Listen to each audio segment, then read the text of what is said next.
Hello and welcome to Benz Addiction. There are two risks involved in replacing your indicator. First, you might get the fault code for ESP, and second, you might get the fault code for SRS airbag. I can explain in a second and the fix as well.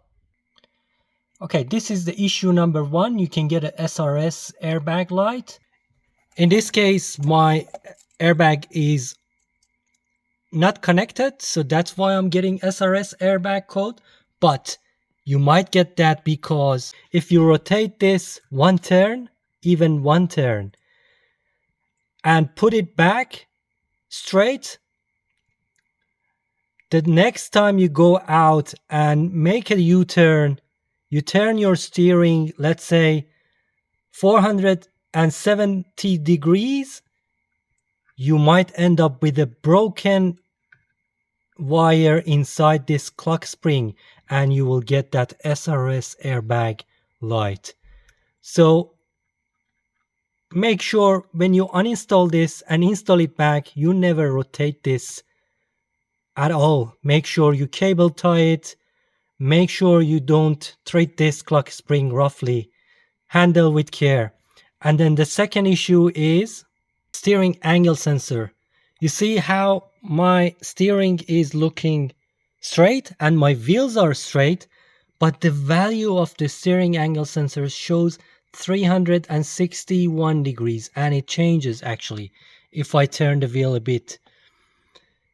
That is because I have the steering angle sensor set, so I have rotated the middle section of it a complete turn, and that's how it goes in. It can go in 360 degrees in the wrong direction.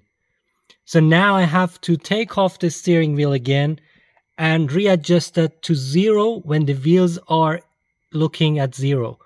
So that's one thing you should be vigilant. This is what I mean. This is the steering angle sensor, and you can, and it's now looking at 363 degrees. So the steering is straight, and I obviously have rotated this one.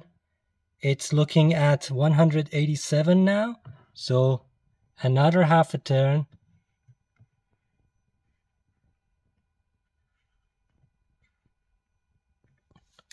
And this is the way to go. So if I put back in this situation, everything should be fine.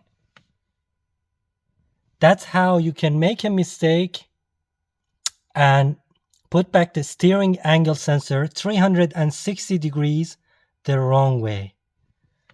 And you can get an ESP light on right after, because your car is thinking, oh, what the heck? This guy is turning all the time and the car is going straight. What is going on? And that doesn't match all the other sensors like the wheel speed sensor.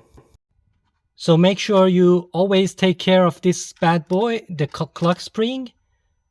You lock it in the position. I've marked it. I didn't make mistake with this one, but this steering angle caught me. Alright guys, thanks so much for watching, liking, subscribing. I have heaps of videos on W209, W164 and other Mercedes Benz. Have a good day. Let's go.